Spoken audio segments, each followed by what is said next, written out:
At the lavish Sterling Global Christmas party, CEO Astrid Sterling laughed coldly as she pointed toward the janitor standing near the stage. "Sing Last Christmas," she commanded, her voice dripping with mockery. The entire ballroom erupted in laughter. The man ducked his head, hands trembling as he took the microphone. But when he began singing in English, then continued flawlessly in 4 more languages, the laughter died completely. No one expected it. No one imagined that this moment of public humiliation would reveal a truth that left the CEO frozen in stunned silence. The champagne glasses had been clinking like ice-breaking for hours, each crystalline note echoing through air thick with expensive perfume and barely disguised ambition. Snow pressed against the floor-to-ceiling windows 47 stories above Manhattan, turning the city below into a blur of white and gold. Inside Sterling Global Tower, the Christmas party blazed with enough light to shame the stars. A massive tree towered 30 feet high, draped in white lights and silver ornaments, each branch perfect, each decoration placed with deliberate precision.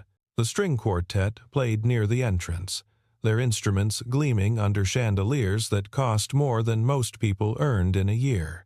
Astrid Sterling stood at the center of it all, her black gown fitted like armor, her diamond earrings catching the light with every movement. Her smile was sharp as winter itself, the kind that made subordinates step back without understanding why. She had been holding court among board members and international investors when her gaze swept across the room and landed on a figure that did not belong. A man in a faded janitor's uniform, cleaning cart parked near the stage, trying to stay invisible while he cleared abandoned glasses. Something about his presence irritated her beyond reason, like a splinter under the skin she could not reach. When she pointed at him and commanded him forward, the crowd parted instinctively. His work boots sounded too loud against the polished marble. When he reached her, he kept his eyes down, the picture of practiced invisibility. That was when Astrid made her choice. That was when she decided to make an example of him, to remind everyone in the room exactly who held power and who did not. She gestured toward the stage where Beatrix Moore stood with a microphone, looking uncomfortable but obedient. "We're singing carols tonight," Astrid said, her voice carrying across the ballroom. "Building team spirit. You know Last Christmas, don't you?" The question was not really a question. The room erupted in laughter, sharp and cutting.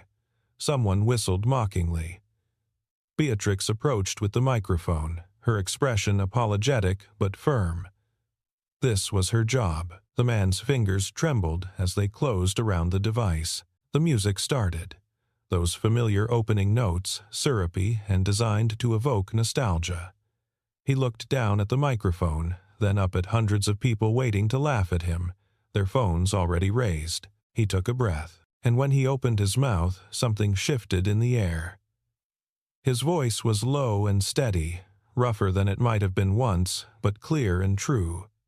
He sang in English first, the lyrics simple and sad, but he was not stumbling. He was not off-key. He was actually good. The laughter began to falter. People exchanged confused glances. This was not going according to plan. Then, without pausing, without asking permission, the man shifted seamlessly into French. His pronunciation was flawless, his phrasing smooth as silk. Henry Caldwell, the European investor from Paris, set down his champagne with a sharp clink. He knew real fluency when he heard it. Spanish came next, the man's voice warming with the language, rhythm shifting into something passionate. Then German, precise and powerful, delivered with years of confidence. Then Italian, soft and aching, each syllable a small heartbreak. When the final note faded, the ballroom was completely still. Then the applause began, thunderous and genuine. The man stood center stage, breathing hard, looking as surprised as anyone. No one had expected this. No one knew what would unravel next. The party had started 3 hours earlier, when the first guests stepped off private elevators into a transformed world. The entire executive floor of Sterling Global Tower had been converted into something out of a winter dream, every detail calculated to inspire awe and envy in equal measure. White roses climbed the marble columns, their petals perfect and cold. Ice sculptures depicting the company logo gleamed under strategic lighting, already beginning to weep into silver trays as the evening's heat built. A string quartet played Vivaldi near the entrance, their music providing an elegant backdrop to conversations conducted in multiple languages and currencies.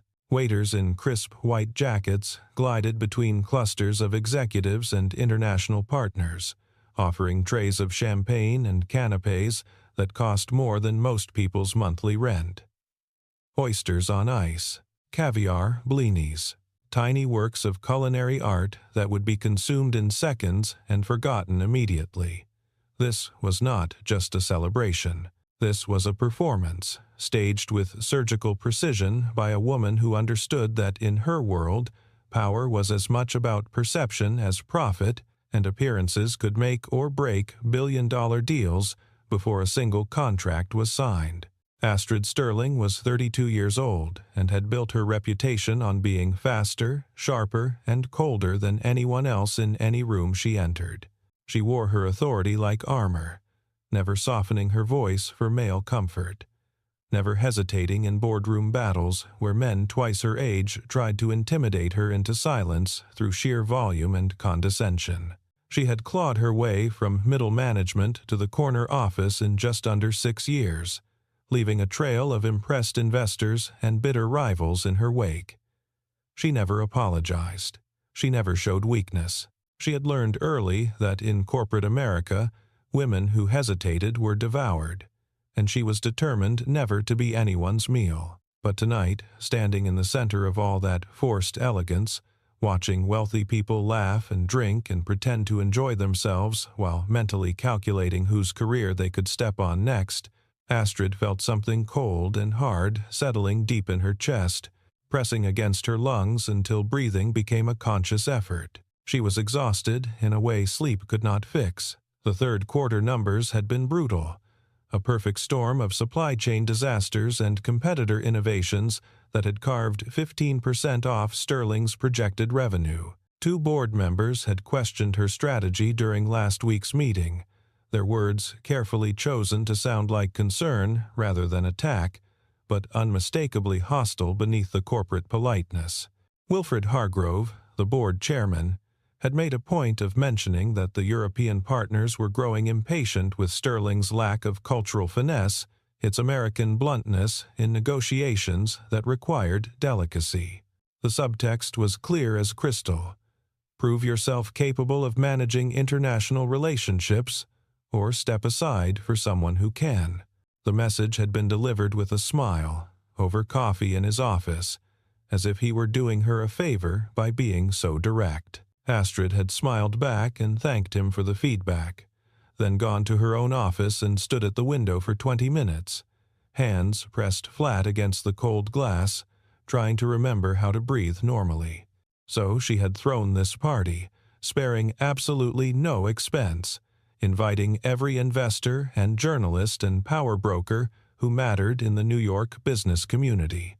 The budget had made her CFO wince, but she had overridden his objections with cold certainty. She needed them to see Sterling Global as invincible, sophisticated, internationally competent, untouchable. She needed to erase any lingering doubt that she, a woman who had started her career answering phones in a real estate office in Queens, belonged at the top of a multinational corporation. But standing in the middle of all this carefully orchestrated excess, watching people perform enjoyment while secretly measuring her for a coffin, Astrid felt like she was suffocating. That was when she saw him, the janitor, moving quietly along the edge of the ballroom with a cleaning cart, trying to stay invisible while he cleared abandoned glasses and straightened chairs. His uniform was old but clean, the Sterling Global logo faded across the chest. He kept his eyes down, methodical in his work, but there was something in the careful way he moved that irritated Astrid beyond reason. Maybe it was the way he seemed untouched by the spectacle around him. Maybe it was the fact that he represented everything she was trying to hide. The cracks in the foundation, the ordinary people doing ordinary work while she pretended to command empires. Or maybe it was just that she needed someone to hurt, and he was there. Finn Carter had been working at Sterling Global for 2 years, always the night shift, always alone. He was 34, with the kind of quiet face that people looked past without noticing. His hands were rough from years of physical work.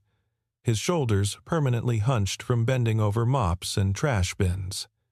He had learned early that the best way to survive in a place like this was to be invisible. Keep your head down. Do your job. Don't make eye contact with anyone who matters. It was a simple formula, and it had kept him employed long enough to cover rent, groceries, and his daughter's medical expenses. Louisa was 7 years old, with her mother's bright eyes and her father's quiet determination. She was the reason Finn dragged himself to work every night, the reason he swallowed his pride when managers barked orders, the reason he stayed invisible even when every instinct screamed to fight back. Louisa needed stability. She needed insurance. She needed a father who showed up, even if showing up meant scrubbing floors in a building full of people who would never learn his name. Finn had made peace with that bargain, or at least he thought he had. Tonight was supposed to be an easy shift. The party would run late, but Finn's job was simple. Stay out of sight, clean up spills before anyone complained, and leave before the guests started asking uncomfortable questions about who cleaned up after their excess. He had worked dozens of corporate events, had perfected the art of blending into wallpaper, but tonight felt different. The energy in the room was aggressive, almost desperate. The laughter too loud, the smiles too forced. Finn could feel the tension radiating off the CEO every time she moved through the crowd, her posture rigid, her eyes scanning like a hawk looking for weakness. He was wiping down a high-top table near the stage when he heard his name. Not his real name, just the generic summons that people used when they did not care enough to ask. "Hey." "You." Finn looked up and found himself staring directly at Astrid Sterling. She was 10 feet away, champagne glass in hand, surrounded by a half-circle of executives who watched her with the wary attention of prey animals. Her face was beautiful in the way sharp things are beautiful. Elegant, precise, dangerous. "Come here," Astrid said. It was not a request. Finn glanced toward George Lane, the head of security, hoping for some kind of intervention. George met his eyes for a fraction of a second, then looked away. No help there. Finn set down his cleaning rag and walked toward the CEO, acutely aware of how his uniform looked under the chandelier light, how his work boots sounded against the polished floor. The crowd parted slightly as he approached. People leaning back to avoid contact, noses wrinkling as if poverty were contagious. Astrid tilted her head, studying him with the cold curiosity of someone examining an insect. "We're having a little fun tonight," she said, her voice carrying across the ballroom, singing carols, building team spirit. "You know Last Christmas, don't you?" The question was rhetorical, mocking. A few people laughed. Finn opened his mouth to decline politely, to excuse himself and vanish back into the shadows where he belonged. But then he saw Clinton Voss standing just behind Astrid. The CFO's face arranged in a smile that did not reach his eyes. Clinton had been laying groundwork for months, quietly undermining Astrid in board meetings, spreading whispers about her lack of leadership. This moment was a gift to him. If Astrid humiliated a janitor in front of international partners, Clinton could spin it into a scandal. If she showed mercy, he could call her weak. Either way, she was trapped, and Finn was the bait. Beatrix Moore, the event coordinator, appeared at Finn's elbow with a microphone. Her expression was apologetic but firm. This was her job. She handed him the mic, and someone in the crowd whistled mockingly. Finn looked at the device in his hands, felt the weight of hundreds of eyes pressing down on him, and thought about Louisa asleep at home. He thought about the overdue medical bills stacked on his kitchen counter. He thought about how much it would cost to find another job with benefits. Then he thought about something else, something buried deep from a life he had left behind. Finn Carter had not always been a janitor. Once, a lifetime ago, he had been someone else entirely. Someone who spoke 5 languages fluently and had negotiated trade deals in Geneva, translated for diplomats in Brussels, and solved cultural crises for corporations too arrogant to understand the people they were trying to impress. He had been good at it, exceptional, even.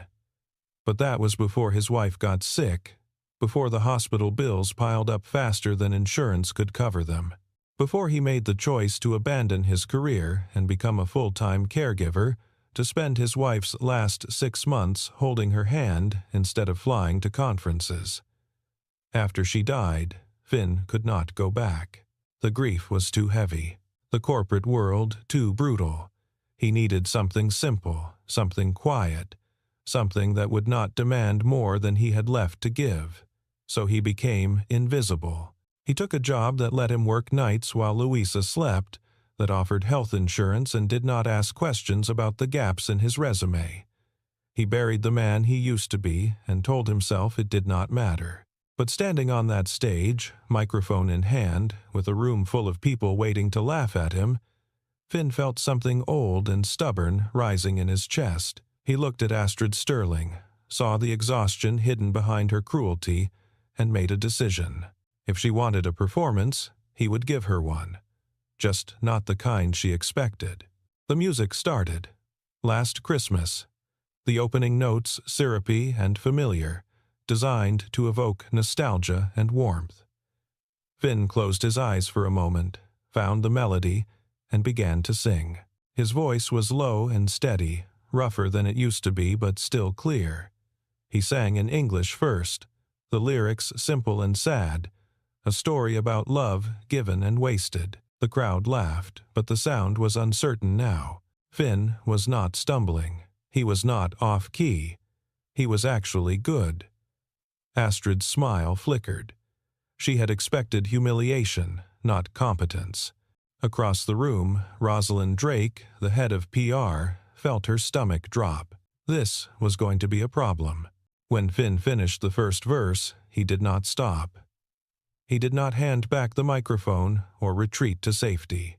Instead, he shifted seamlessly into French, his pronunciation flawless, his phrasing smooth as silk. The laughter stopped completely. People leaned forward, confused, intrigued. Henry Caldwell, the European investor who had flown in from Paris that morning, set down his champagne glass and stared. He knew the difference between high school French and native fluency. What he was hearing was the latter. Finn moved into Spanish next, his voice warming with the language, the rhythm shifting into something more passionate. A woman near the stage whispered to her companion, asking who this man was. No one had an answer. Clinton Voss stopped smiling. Wilfred Hargrove straightened in his chair, his eyes narrowing with sudden interest. Astrid felt the air in the room change, felt control slipping away from her and toward the man on stage. She wanted to stop him, to cut the performance short and reassert her dominance. But she could not. Not now. Not without looking petty and afraid. German came next, precise and powerful, each word clipped and intentional. The language of engineers and philosophers, delivered with the kind of confidence that comes from years of practice. Finn's eyes were open now, scanning the crowd. No longer a victim, but a performer in full command of his craft. He found Astrid's gaze and held it, singing directly to her. And for the first time all night, she looked away first. The final language was Italian, soft and aching, each syllable a small heartbreak. Finn sang about giving his heart away, about trust and loss in the long winter that follows betrayal. When the last note faded, the ballroom was silent. Then someone started clapping. Then someone else. Within seconds, the applause was thunderous, people on their feet, mouths open in genuine amazement. Finn stood in the center of it all, breathing hard, microphone loose in his hand. He had just done the one thing he swore he would never do again. He had made himself visible. Henry Caldwell was the first to reach the stage.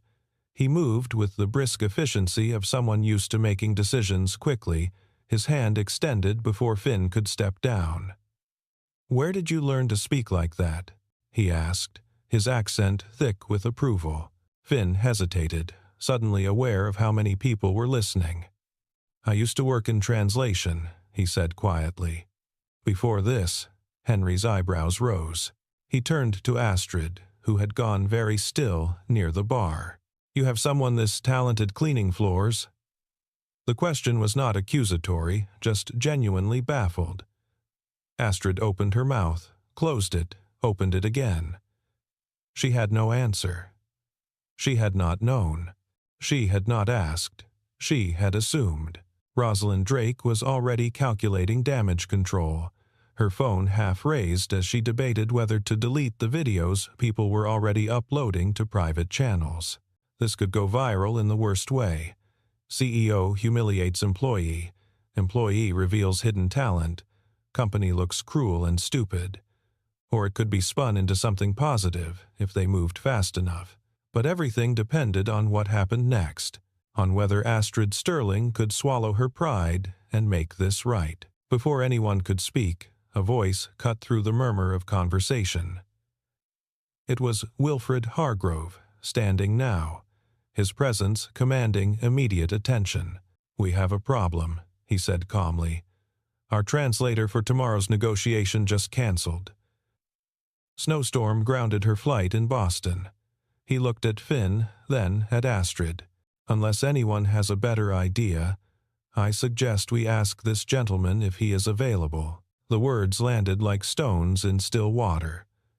Clinton Voss went pale. Astrid felt the trap snap shut around her. If she said yes, she admitted to wasting talent.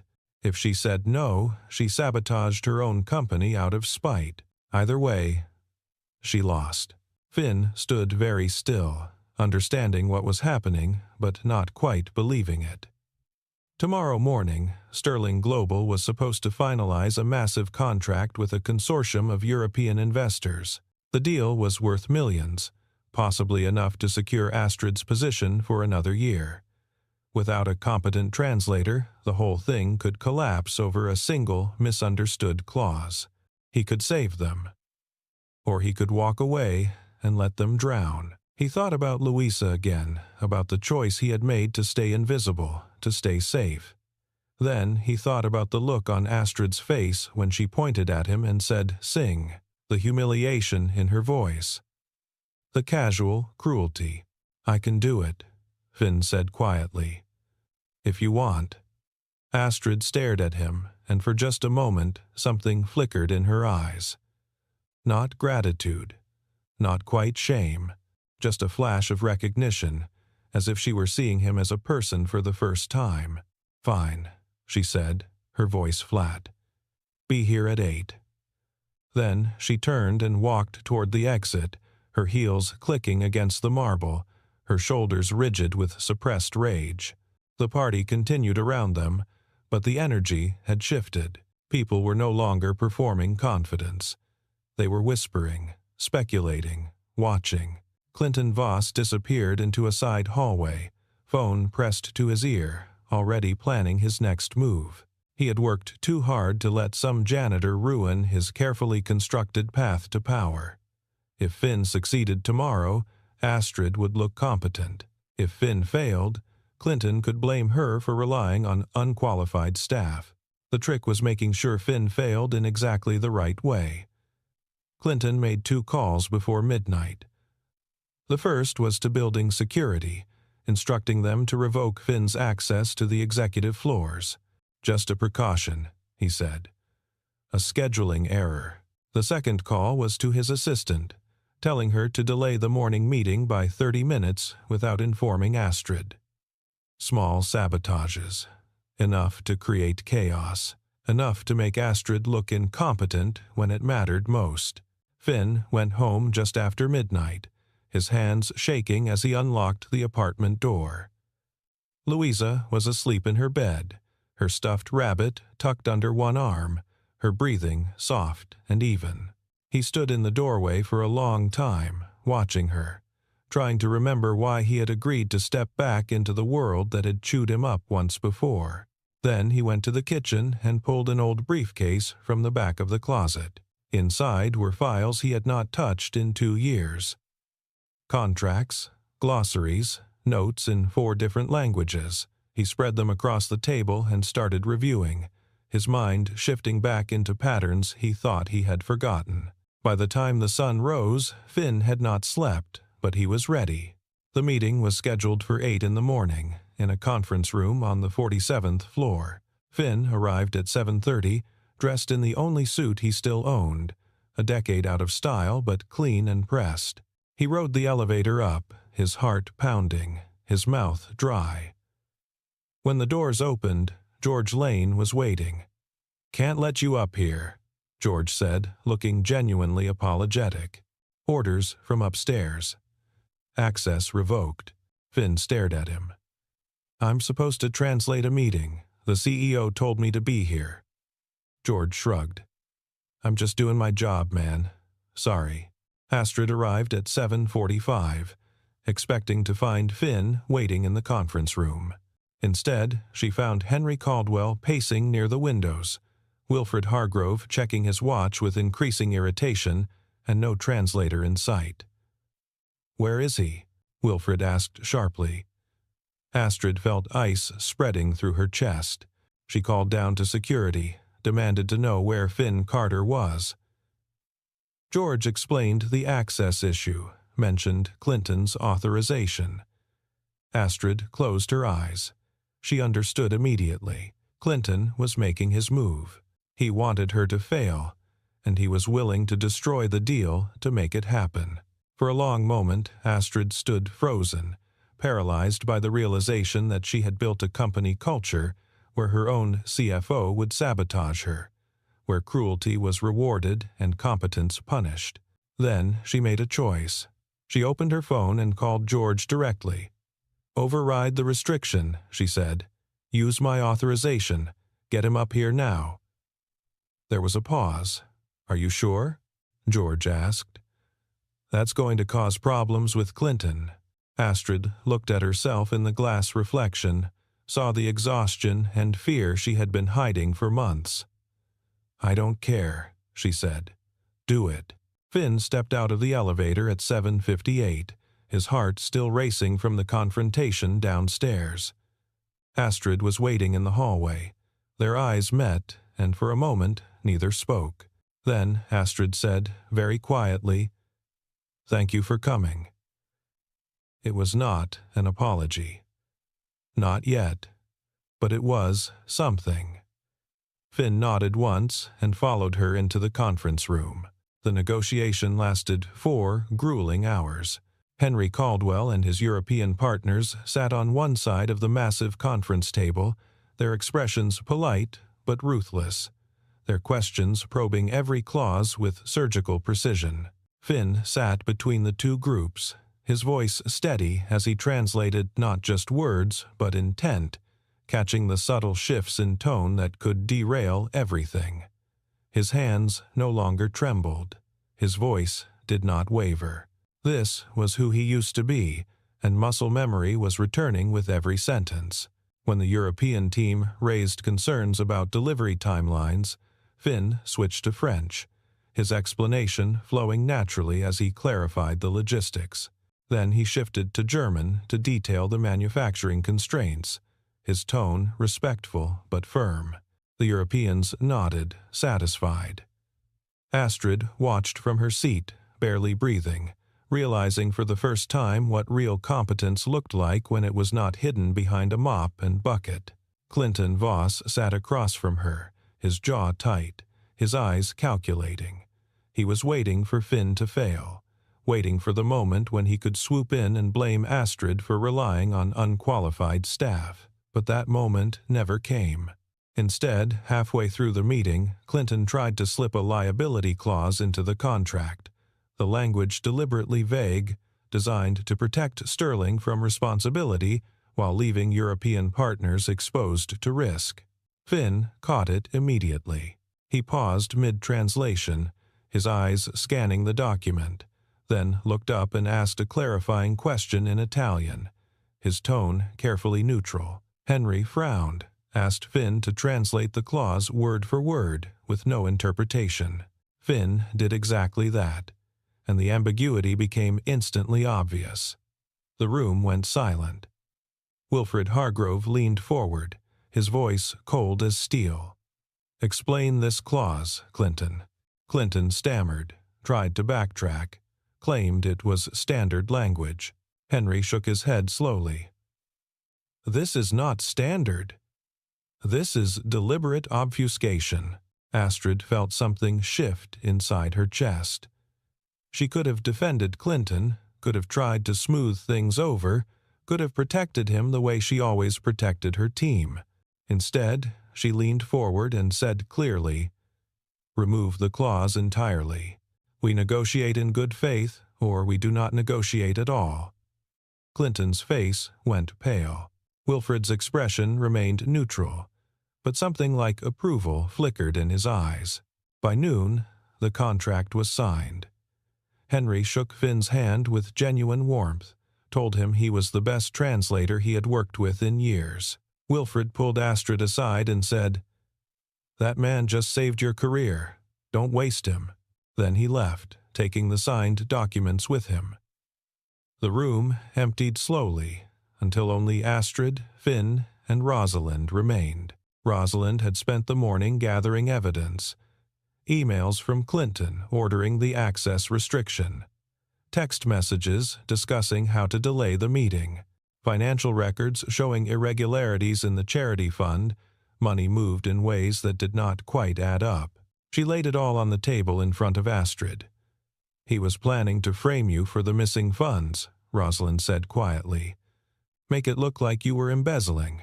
Astrid stared at the papers, feeling something cold and sharp settling into her bones. She had known Clinton was ambitious. She had not realized he was willing to commit fraud to get what he wanted. Clinton Voss was escorted out of the building by security at 2 p.m. Wilfred Hargrove had seen the evidence and made the decision in under 5 minutes. No second chances. No quiet resignations. Just a clean, brutal removal. By evening, the entire company knew. By morning, the industry would know. Astrid watched it happen from her office window, feeling nothing. Just a vast, empty exhaustion. She found Finn in the break room an hour later, drinking coffee from a paper cup, still wearing the suit that did not quite fit. "I owe you an apology," Astrid said. Finn looked up, surprised. "For last night. For how I treated you. For all of it." She paused, choosing her words carefully. "I can offer you a position. Head of Cultural Liaison. Better pay, better hours. You would be good at it." Finn set down his coffee. "Why are you offering?" he asked. "Because I'm useful? Or because you know what you did was wrong?" Astrid flinched. The question was fair. She thought about lying, about giving him the easy answer. Then she decided she was tired of easy answers. "Both," she said. "I was cruel because I was afraid. That's not an excuse. It's just the truth." Finn studied her for a long moment. Then he said, "I need to think about it." Astrid nodded. "Take all the time you need." She turned to leave, then stopped.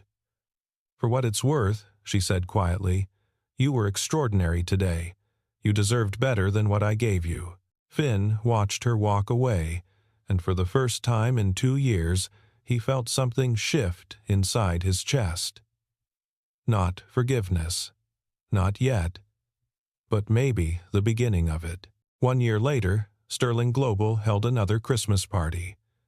This time, the energy was different, softer, more genuine. Astrid had spent 12 months rebuilding the company culture, implementing policies that protected workers, creating scholarship programs for employees' children, learning to lead with something other than fear. It was slow, exhausting work. But it was work that mattered. Finn Carter stood near the stage, dressed in a suit that actually fit, watching Louisa laugh with a group of children near the dessert table. He had taken the job Astrid offered, had slowly rebuilt the career he thought he had lost forever.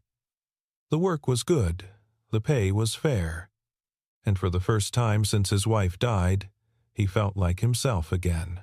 Beatrix Moore approached him with a microphone and a shy smile. "Would you sing something?" she asked. "Not because anyone's making you, just because we'd like to hear it." Finn looked at Astrid across the room. She met his eyes and gave a small nod. Permission, not command. He took the microphone and sang "Last Christmas," just once, just in English. His voice was warm and clear, and when he finished, people applauded not because they were shocked, but because they were grateful. Astrid stood in the back of the room, watching, and felt something she had not felt in years. Not pride, not power. Just the quiet satisfaction of knowing she had finally done something right. Outside, snow fell softly against the windows, turning the city into something clean and new. Inside, people laughed and talked and sang, and for one night at least, it felt like Christmas.